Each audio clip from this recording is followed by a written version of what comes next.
Edo. Yes, Edo State. Well, the September 21st, 2024 Edo State governorship election actually has come and gone, but then again, it's come under investigation following allegations of electoral rigging, violence and manipulation in influencing the outcome. Though Deputy Inspector General of Police Frank Mba reported a peaceful electoral process, findings by Foundation for Investigative Journalism, FIJ, suggest significant irregularities during and also after the election. But here is what you should know. Now, INEC announced APC candidate Senator Monday Okpebholo as the winner with 291,667 votes, defeating PDP's Egor and Labour Party's Olumide Akpata. However, it's been alleged that INEC announced results without certified copies for 12 wards, raising questions about the credibility of the figures. Violence was recorded in the gathering of Auchi, leaving an official injured, and also the results for some wards were reportedly replaced with uncertified documents. Furthermore, there was no control of overvoting and result manipulations. The FIJ reports that votes were cancelled in the most populated ward of Okpebholo without explanation, leaving 10,928 accredited voters disenfranchised. In Egor and Akoko Edo local governments, discrepancies were identified where votes were allegedly inflated in favor of APC, while PDP suffered deductions in several polling units. APC allegedly gained over 16,000 questionable votes across polling units, while PDP lost 4,000, leaving a 12,000 vote gap. Join us this morning to discuss the irregularities of the 2024 Edo elections and their implications is a senior investigative reporter at the Foundation for Investigative Journalism, FIJ, Daniel Ojukwu. Good morning, Daniel, and thanks for joining us on Breakfast Central.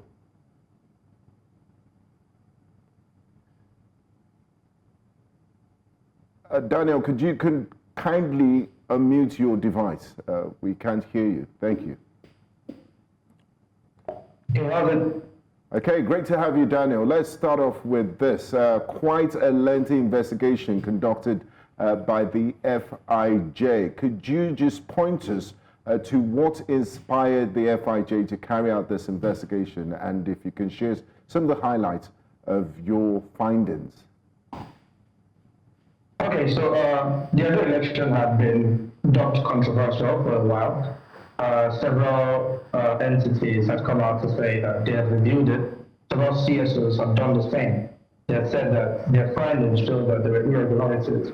And we realized that when several people come up to make these claims, the feedback, the reaction is usually, oh, they're speaking along party lines. They're from the opposition, so they're biased. We then decided to embark on this investigation. We didn't just review the materials. We went to Edo State, spent a number of weeks speaking to people, going from door to door, reaching out to parties, reaching out to stakeholders, reaching out to independent parties, and trying to gauge what really happened. We approached INEC, we approached the police, we approached everybody relevant to the election to try to make sense of what a lot of people have described as the most controversial election in Nigeria's recent history. And in the course of that exercise, we got to learn some very questionable things. They were not just allegations, because a lot of people have described them as allegations, but the numbers are there, the figures are clear for everyone to see. With Akoko West, for example, when we went there, we got to learn of the shooting, which completely contradicted what the police had claimed. Because the police had 2 days. The election happened on 21st, the police came out on the 23rd to then say that it was peaceful, there was no incident of violence. Meanwhile, in Akoko West, there was an attack. There was a shooting that left one person with an entry and exit wound. And the results for that election, we met a person who said, I have these results. And it corroborated with what the Athena report said. Because according to Athena, they reached out to INEC, and INEC was unable to provide them copies of this ward results in Akoko West, meaning that they did not have it. And we found the person who had these results, because they said that during the shooting, they had to pick up these results and they were trying to keep them intact for INEC. But in the process of going all the way from Esako West to Benin, it's a 3-hour journey, to hand it over to INEC, they got to learn that INEC had already announced the result. Now, it's also suspect because INEC had delayed announcing Ikuba Oka and Oredo results because the results had not arrived. But they hurriedly announced the results for Esako West. Now, in Ikuba Oka, INEC did not provide a reason for cancellation. Normally, after an election, INEC produces Form EC40G. That EC40G is a form that documents reasons for cancellation. Why was this result cancelled? Why did the election not hold here? We have the CTC from EC40G, and there was no reason for Ikoba Oka's Ward 10 results to be cancelled. No reason whatsoever. And that particular ward had the highest number of registered voters. So it begged the question, why did INEC cancel it? Only for them later to say that it was violence, that the police told them that there were threats of violence, so they had to stop the process in that area. But the same police had earlier claimed that there was 0 incidents of violence. So that's like speaking from 2 sides of the mouth, because it's either there's violence or there's no violence.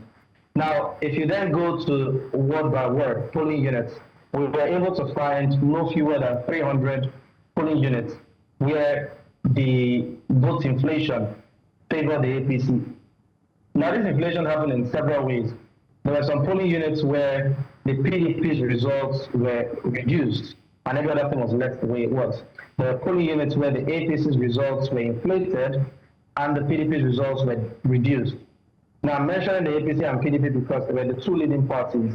Like you may know, the Labour Party did not petition the court. They're not interested in fighting this.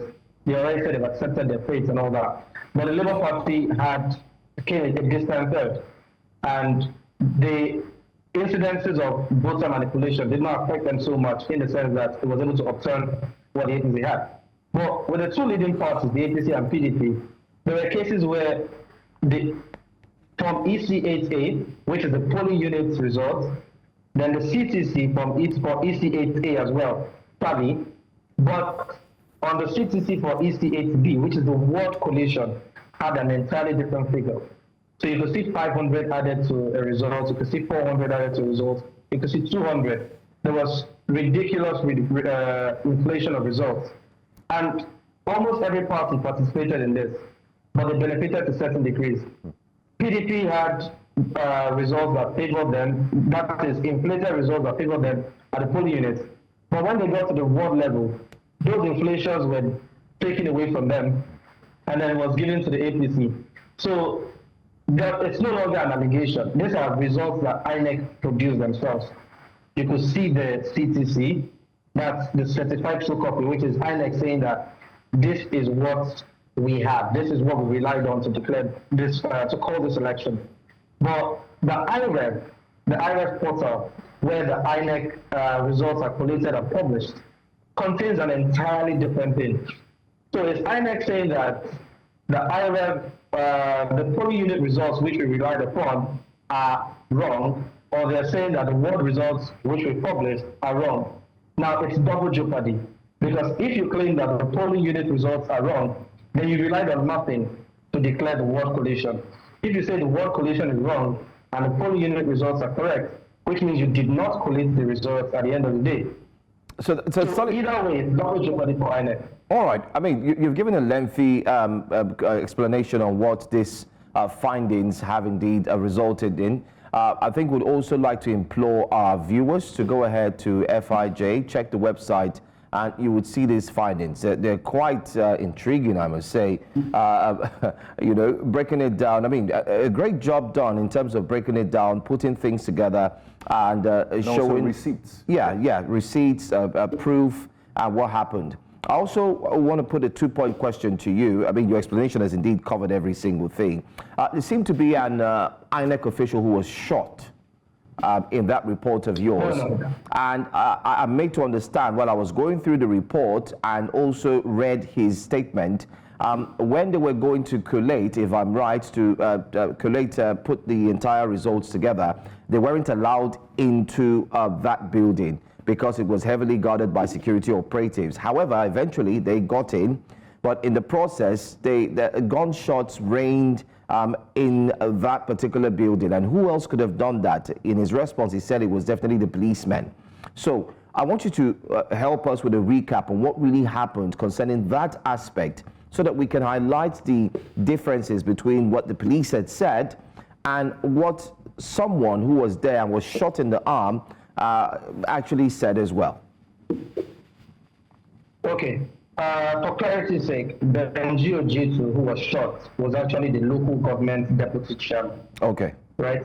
So different parties were putting together, they were accompanying the results to the ward. Some of them acted as ward agents, some of them acted as party agents. Now, in accompanying the results, just to make sure, they got there, and according to him, they were prevented from going into the venue. They couldn't drive in because that's the election rule.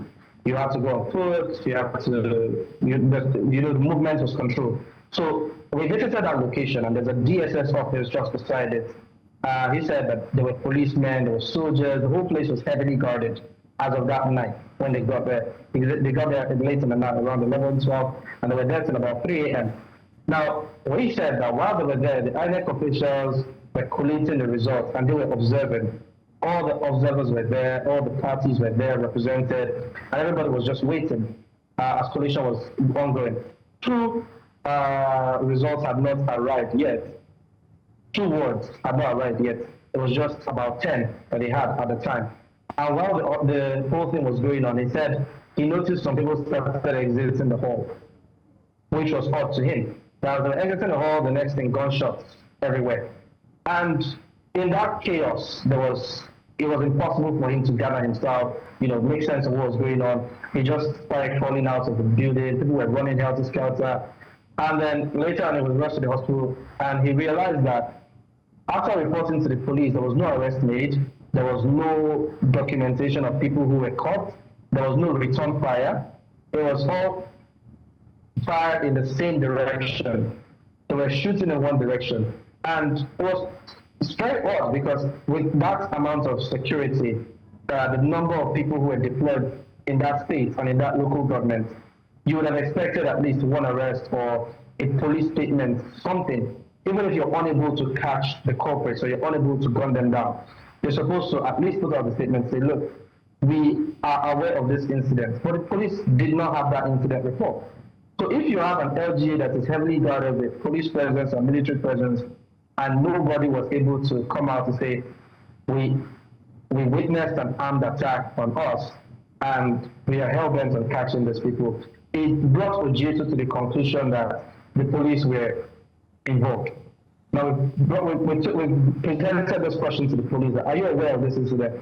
And the police never responded. Till this moment, they haven't responded. We called Frank Mbar. He said, look, I've done my assignment. I'm no longer DIG at the election. Reach out to the right people. And we reached out to Muyiwa Adejobi, the first public relations officer, and he said he would get back to us, but as of first time, he never did.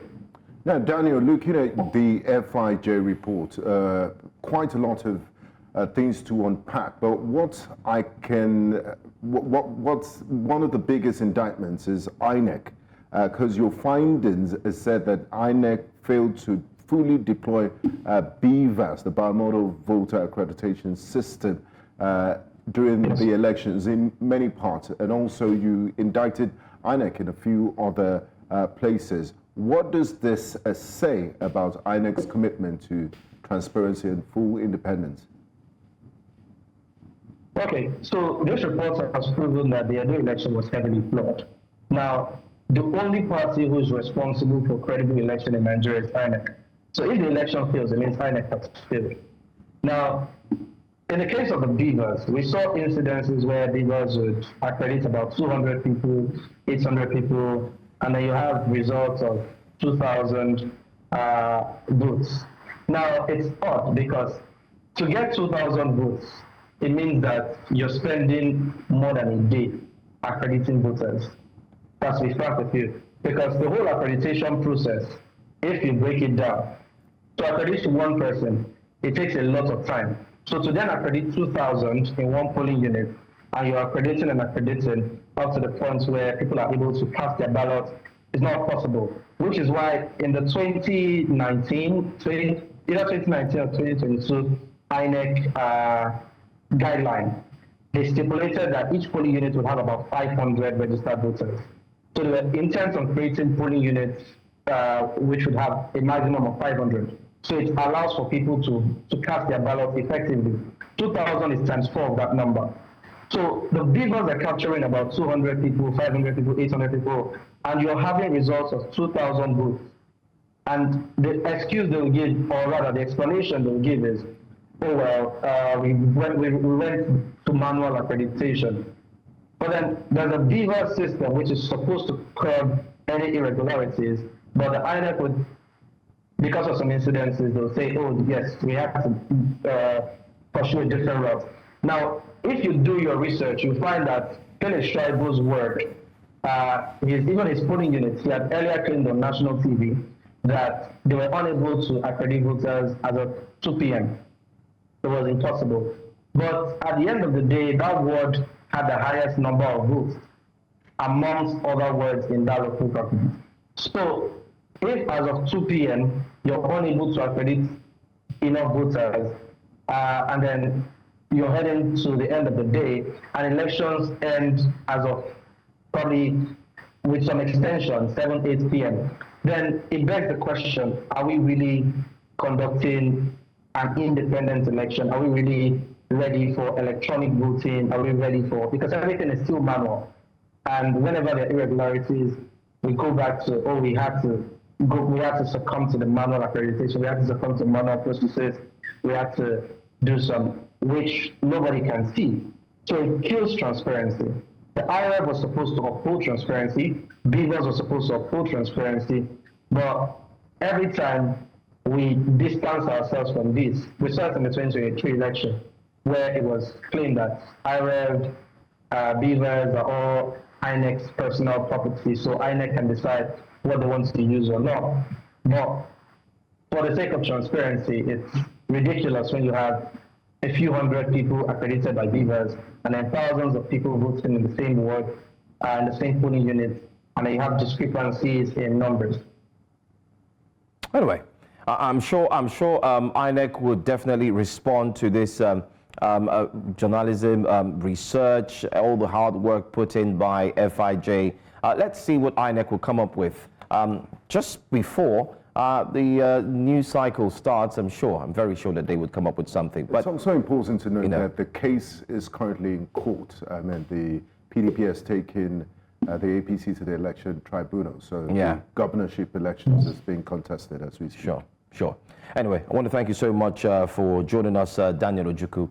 Thanks for your time, and we'll talk to you again. Thank you. Thank you for having me.